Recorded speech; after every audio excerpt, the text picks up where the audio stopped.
In this video, we're going to talk about turning Brink disadvantages.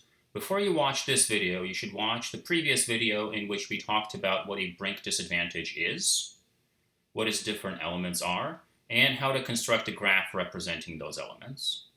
At the end of that video, I promised you 15 ways to turn a Brink disad. That was a bit of a false advertisement. All those 15 ways, 8 of them straight up don't work. 3 of them would actually backfire. 1 of them kind of works, but it makes you look like a schlemazel.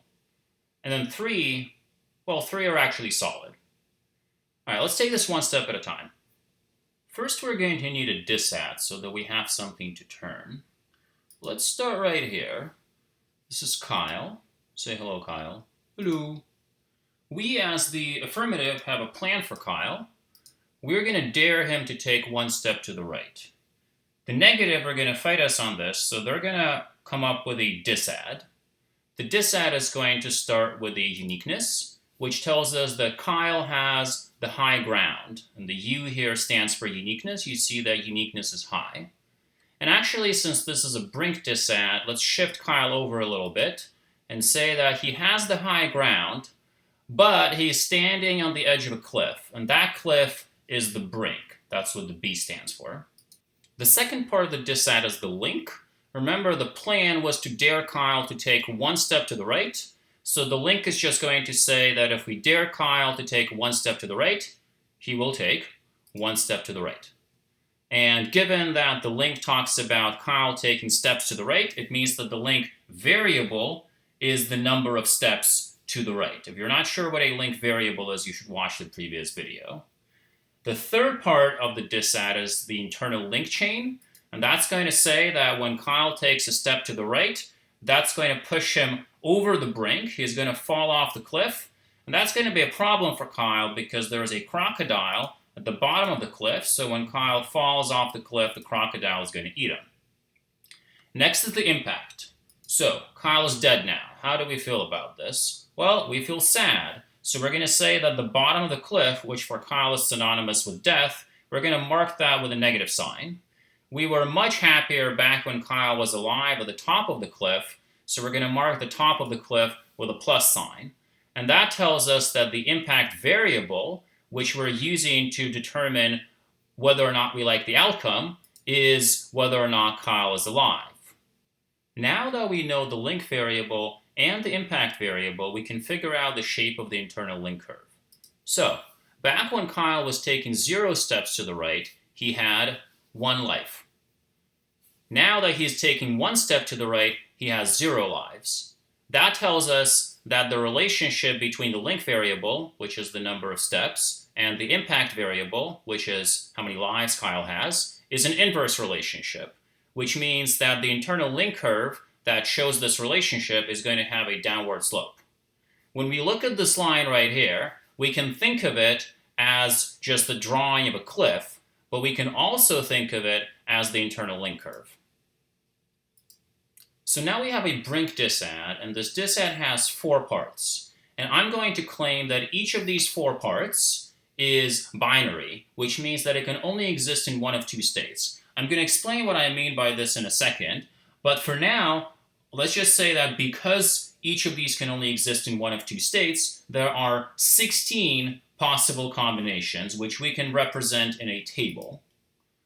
What do I mean when I say that uniqueness is binary? Well, basically, in a Brink disad, Kyle can either be high, so he's at the top of the cliff, or he can be low.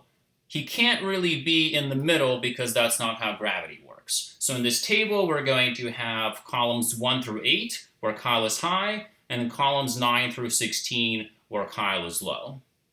When I say that the link is binary, what I mean by this is that it doesn't matter how many steps to the right Kyle takes. If Kyle takes 1 step to the right, he's going to fall off the cliff.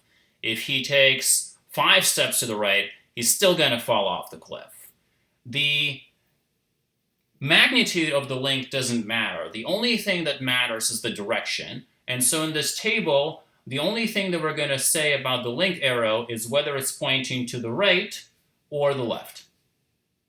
The internal link is binary because we don't actually care how steep the slope of the internal link curve is. The affirmative could say, oh, well, this cliff is not very high, but that doesn't matter. There's still a crocodile at the bottom of the cliff. If you fall off the cliff, you're still going to die. So the only thing that really matters about the internal link curve is whether it has a positive slope, like for instance in column 1, that would represent a direct relationship between the link variable and the impact variable, or if it has a negative slope, like for example in column 3, that would represent an inverse relationship between the link variable and the impact variable. When we say the impact is binary, that just means there's really only two options. Either we prefer Kyle to be alive, or we prefer Kyle to be dead. If we prefer Kyle to be alive, we would want him to stay at the top of the cliff, so we would say top of the cliff good, bottom of the cliff bad, like we do in column 1. If we prefer Kyle to be dead, then we would want him to fall off the cliff, so we would say bottom of the cliff good, top of the cliff bad, like we do in column 2. The affirmative could say that the preference about Kyle's life is not particularly strong, but that would only really matter when we're trying to weigh this disad against other arguments in the round. In the context of discussing the disad itself, this is not really relevant. All right, now that we've completed the table, which of these table columns corresponds to the actual disad? Well, it's going to be column 3. And the first thing this column tells us is that the uniqueness is high because Kyle is at the top of the cliff. And then when we look at this impact cell right here, the plus is at the top, so that tells us that we want Kyle to be at the top of the cliff because that's where he is alive. So in the world of the status quo, we're perfectly happy. But then, plan passes, the link shifts Kyle over to the right, he falls down the internal link curve, gets eaten by the crocodile.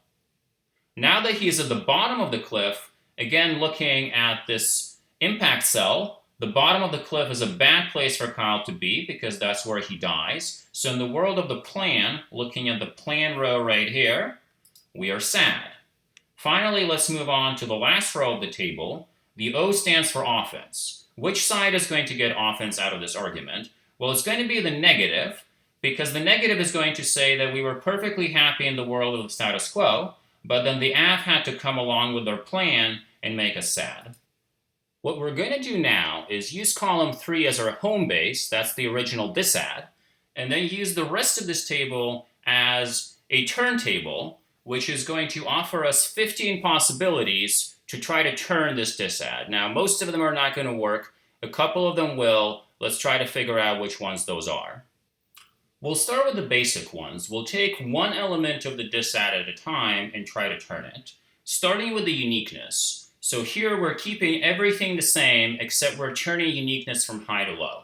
How do we do that? Well, the naive approach would just be to say that Kyle is starting out at the bottom of the cliff. But that's not realistic. Let me give you an example from a real debate round. Let's say that you're the affirmative and you want the United States federal government to increase its military aid to Taiwan. The negative runs a Brink disad against you. They're saying that this is a bad idea because it would start a war with China. And for them to run this disad, they have to read uniqueness evidence that the United States is not currently in a war with China. How would you turn this uniqueness? Well, again, the naive approach would just be to say, we are already in a war with China. And look, maybe you're watching this video at some point in the future when World War III has already started, in which case, let me just say, I'm so honored that you would choose to watch my debate tutorial in your bunker. But otherwise, this is just not a plausible argument to make. What you could say instead is that we might not be in a war with China yet, but the United States is on a collision course with China, so war with China is inevitable in the status quo unless we pass the affirmative plan. We can illustrate this more sophisticated approach to a uniqueness turn by saying that Kyle is standing on a conveyor belt, and even if he doesn't take any steps, the conveyor belt is still going to push him off the cliff, causing him to die. So the status quo makes us sad. Now, if we pass the plan, Kyle takes a step to the right, he'll still fall off the cliff, so the plan makes us sad too. looking at the last row, which side is going to get offense here? Well, neither, because both worlds are bad. So at best, turning uniqueness on its own is just going to be defense for the affirmative. Okay, so if turning the uniqueness on its own didn't do the trick, what about turning the link on its own? Well, let's see. So Kyle starts out at the top of the cliff. He is alive, so in the world of the status quo, we are happy. Then we pass the plan. We dare Kyle to take a step to the right. Now, so far, we were assuming that Kyle is operating on a Marty McFly psychology, so if we dare him to do something, he'll do it. But what if instead it's more of a reverse psychology situation? So if we dare him to take a step to the right, he will think it's a trap. He will actually take a step to the left. In that case, he's actually moving away from the cliff, so Kyle survives. Now, which side is going to get offense out of this argument? Well, Kyle survives either way, so neither side gets offense. Again, at best, this is defense for the affirmative. So far, we're 0 for 2. Let's try turning the internal link on its own. Maybe third time is the charm.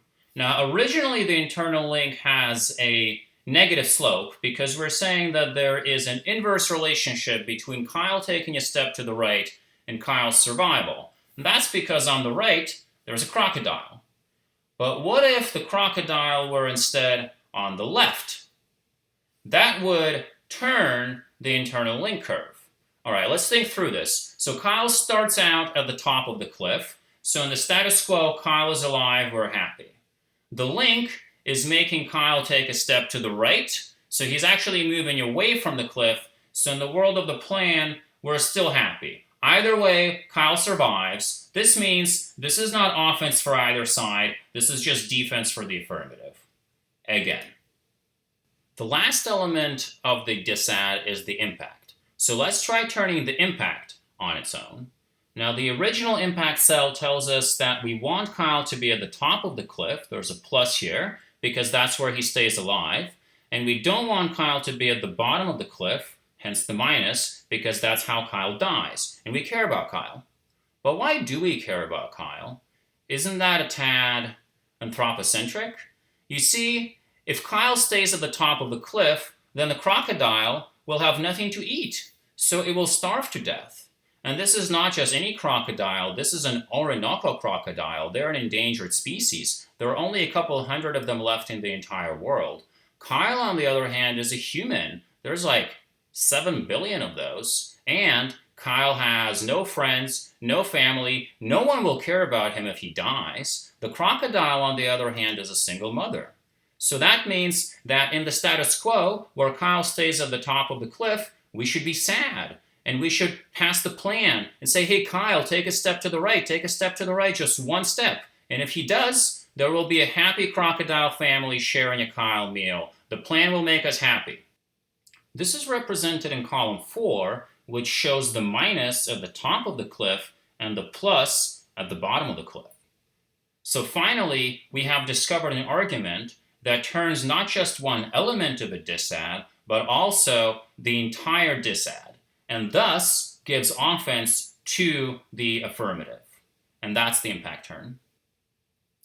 In addition to the impact turn, there are 2 other ways in which you can turn the entire disad. But those ways are more complicated because they require you to be turning multiple elements of the disad at a time. Well, technically there are 3 ways, but one of them is just really inefficient.